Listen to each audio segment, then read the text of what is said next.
gums. ओम श्रीराम राम रामेति रमे रामे मनोरमे सहस्रनाम तत्तुल्यं राम नाम वरानने।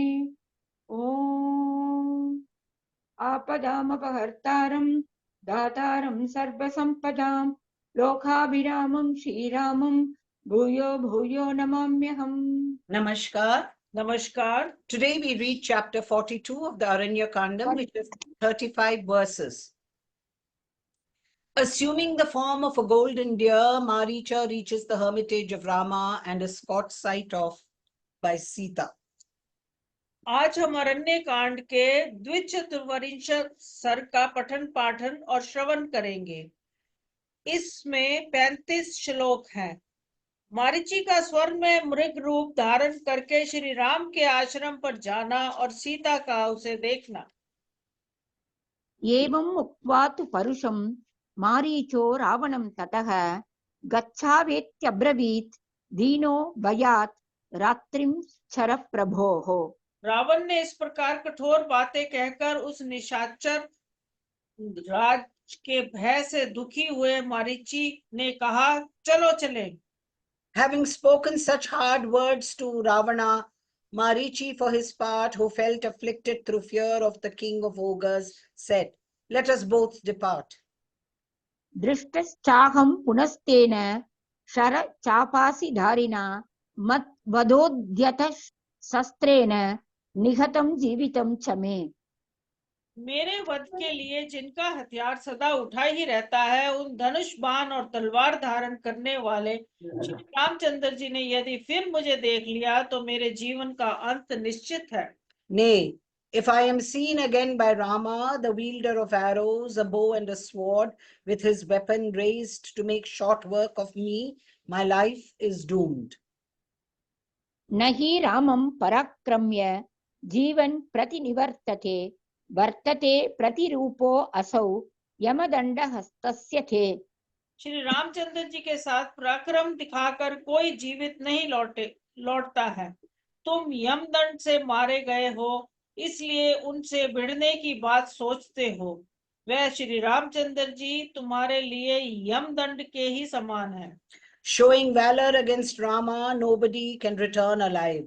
He is quite a match for you, you who stand already killed by the rod of death. किं नु कर्तुं मया शक्यं एवं त्वयि दुरात्मनि येष गच्छाम्यहं तात स्वस्ति ते अस्तु निशाचर। परंतु जब तुम इस प्रकार दुष्टता पर उतारू हो गए, तब मैं क्या कर सकता हूँ। लो, ये मैं चलता हूँ, तात निशाचर तुम्हारा कल्याण हो। When you are so evil-minded, what on earth can be done by me to check you? Here do I go, my dear Ravana. May all be well with you, O prowler of the night. प्रकृष्टस्त्वभवत् तेन वचनेन स राक्षसः परिष्वज्य संश्लिष्टम् इदं वचनम् अब्रवीत्। मारीची के इस वचन से राक्षस रावण को बड़ी प्रसन्नता हुई। उसने उसे कसकर हृदय लगा लिया और इस प्रकार कहा। The ogre Ravana felt highly rejoiced at these words. Closely embracing Maricha, he spoke to him as follows. एतत् शौठिर्युक्तं ते मच्छन्दवशवर्थ इदानीम् असि मारीचः पूर्वमन्यो हि राक्षसः। ये तुमने वीरता की बात कही है, क्योंकि अब तुम मेरी इच्छा के वशवर्ती हो गए हो। इस समय तुम वास्तव में मारीच हो। पहले तुम में किसी दूसरे राक्षस का आवेश हो गया था। This utterance of yours is full of valor, since you now follow my mind. You are now the same Maricha as you were before. Henceforth, some other unknown ogre seems to have had possession of you. आरुह्यताम् अयं शीघ्रं खगो रत्नविभूषितः मया सह रथो युक्तः पिशाचवदनैः करैः। ये रत्नों से विभूषित मेरा आकाशगामी रथ तैयार है। इसमें पिशाचों के से मुख वाले गधे जुटे हुए हैं। इस पर मेरे साथ जल्दी से बैठ जाओ। Let this aerial car, tastefully decorated with jewels and drawn by donkeys with the head of a goblin, be mounted quickly by you with me. प्रलोभयित्वा वैदेहीं यथेष्टं गन्तुमर्हसि तां शून्ये प्रसभं सीताम् आनयिष्यामि मैथिलीम्। तुम्हारे जिम्मे एक ही काम है, विदेही कुमारी सीता के मन में अपने लिए लोभ उत्पन्न कर दो, उसे लुभाकर तुम जहां चाहो जा सकते हो। आश्रम सूना हो जाने पर मैं मिथिलेश कुमारी सीता को जबरदस्ती उठा लाऊंगा। Having fascinated Sita, the princess of the Videhi territory, you may go wherever you please. At a time when there is none beside her, I shall forcibly fetch Sita, the aforesaid princess of Mithila. ततः तथेत्युवाचैनं रावणं ताटकासुतः ततो रावणं मारीचौ विमानम् इव तं रथम्। तब ताटक कुमार मारीची ने रावण से कहा, तथास्तु, ऐसा ही हो। तदंतर रावण और मारीची दोनों उस विमानाकार रथ पर बैठकर शीघ्र ही उस आश्रम मंडल से चल दिए। Thereupon Maricha, son of the ogress Tataka, answered him saying, so be it. Mounting the aforesaid chariot, looking like an aerial car, Ravana and Maricha then departed from the circumference of that hermitage.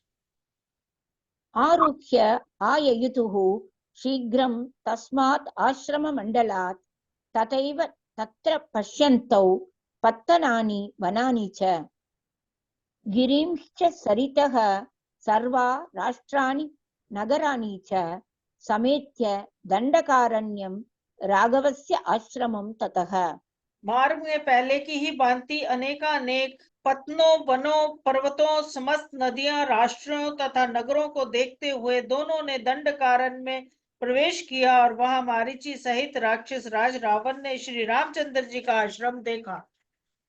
Beholding as before on the way towns and forests, mountains and all the rivers falling on the way, states and cities, both reached the Dandaka forest together. Accompanied by Maricha, Ravana, the suzerain lord of the ogres, then beheld the hermitage of Rama, a scion of the Raghuvamsha. ददर्श सह मारीचो रावणो राक्षसाधिपः अवतीर्य रथात् तस्मात् ततः कंचन भूषणात्। तब उस स्वर्ण भूषित रथ से उतरकर रावण ने मारीची का हाथ अपने हाथ में ले उससे कहा, हस्ते गृहीत्वा मारीचं रावणो वाक्यम् अब्रवीत् एतत् रामाश्रमपदं दृश्यते कदलीवृतम्। सखे, ये केलों से घिरा हुआ राम का आश्रम दिखाई दे रहा है। अब शीघ्र ही वह कार्य करो जिसके लिए हम लोग यहाँ आए हैं। Descending from that chariot decked with gold and taking Maricha by the hand, Ravana spoke to him as follows. Here is seen the site of Rama's hermitage, hemmed in with plantain trees. मृगो भूत्वा आश्रमद्वारी रामस्य विचचारः स तु रूपं रामास्थाय महदद्भुतदर्शनम् मणिप्रवर शृङ्गाग्रः सितासितमुखाकृतिः रक्तपद्मोत्फलमुख इन्द्रनीलोत्पलश्रवाः किञ्चित् अभ्युन्नति grieve इन्द्रनीलनिभोदरः मधुकनिभ पार्श्वश्च कंचुकी जल्क सन्निभः। रावण की बात सुनकर राक्षस मारीच उस समय मृग का रूप धारण करके श्री राम के आश्रम के द्वार पर विचरने लगा।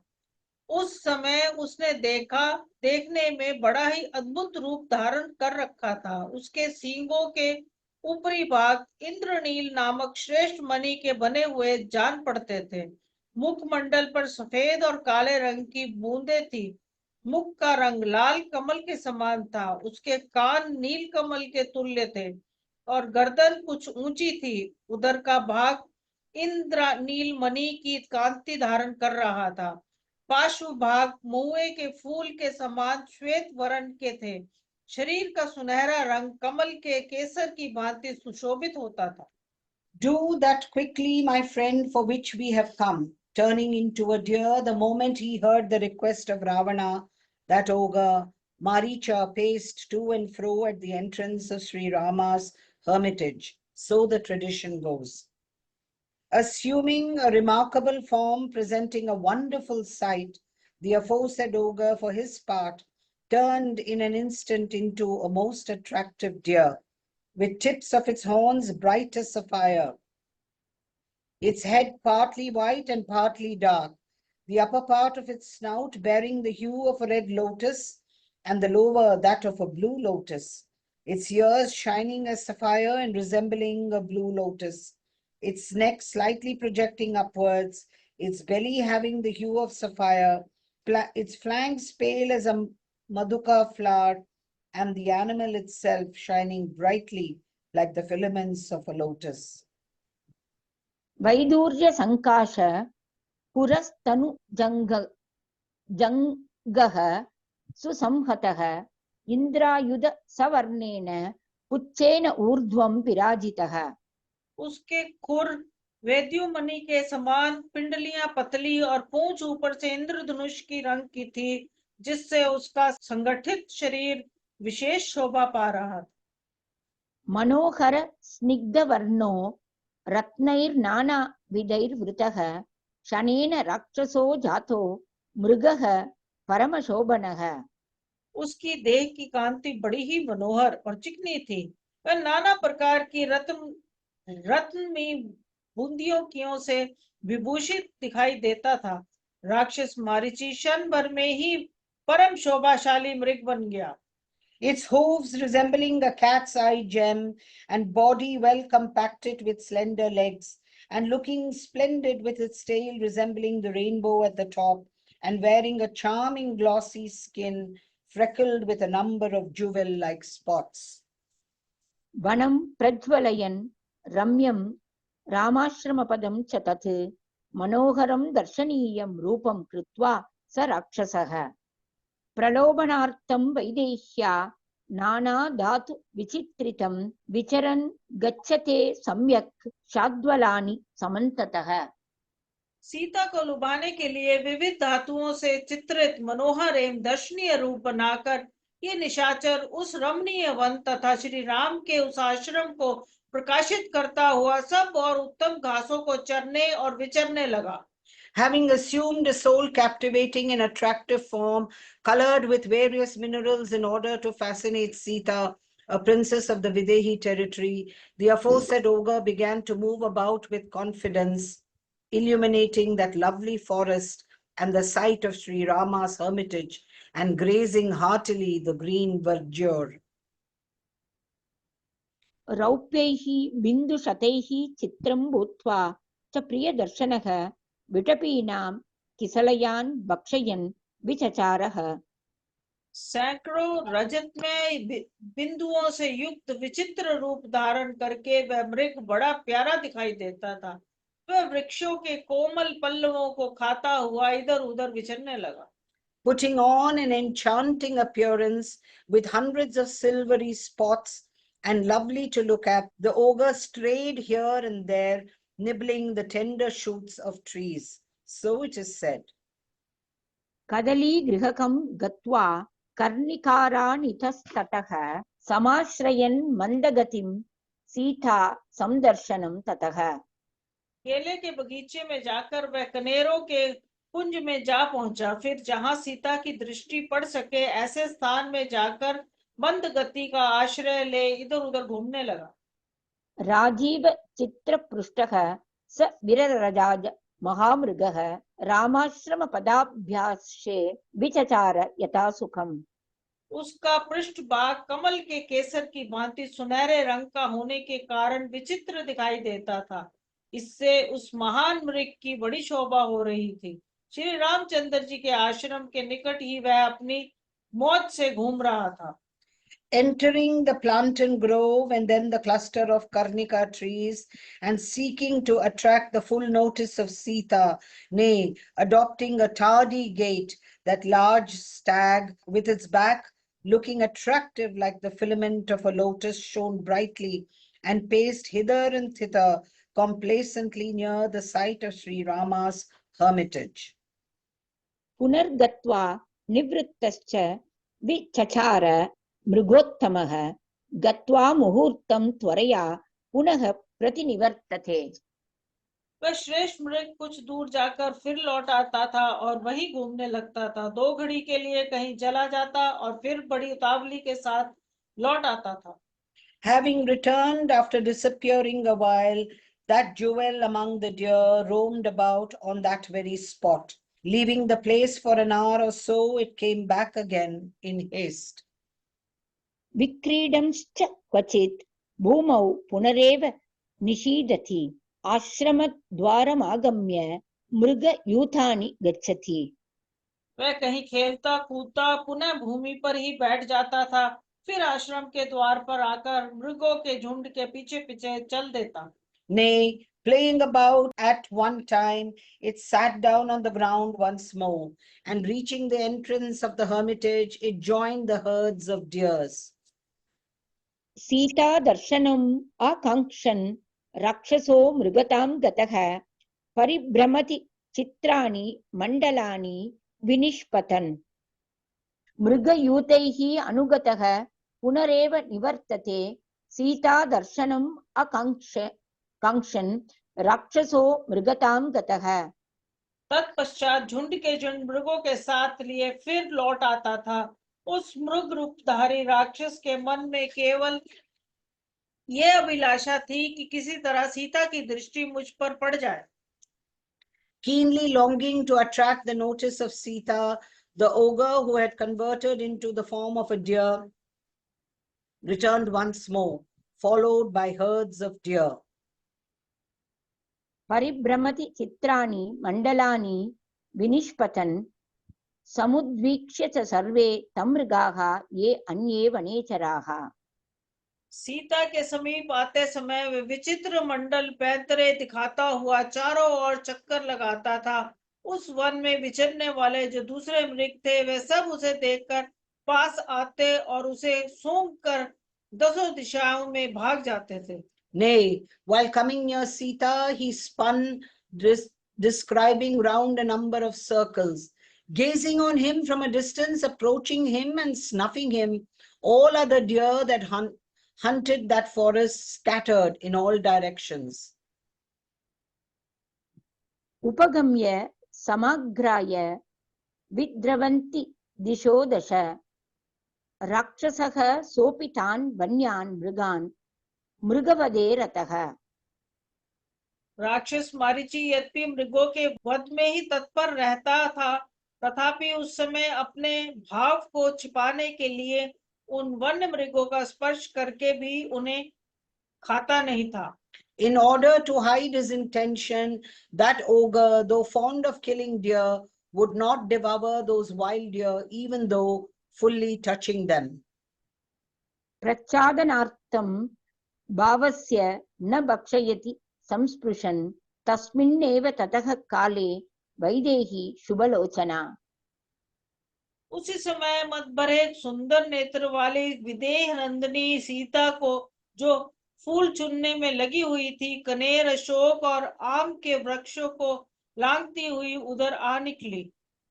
That very moment, Sita, princess of the Videhi territory, who was possessed of lovely and bewitching eyes and a charming countenance, and was intently plucking flowers, just appeared on this side of the Karnika, Ashoka, and mango trees, and moved about plucking flowers. कुसुमाप चये व्यग्रा पादपान् अतिवर्तत कर्णिकारान् अशोकांश्च सूतांश्च मदिरेक्षणा। फूलों को चुनती हुई वह वहीं विचरने लगी। उनका मुख बड़ा ही सुंदर था। वह वनवास का कष्ट भोगने के योग्य नहीं थी। परम सुंदरी सीता ने उस समय उस रत्नमय मृग को देखा, जिसका अंग प्रत्यंग मुक्ता मणियों से चित्रित सा जान पड़ता था। Unworthy of exile in the forest, that excellent lady sighted that jewel among antelopes, having its limbs freckled with pearl-like spots.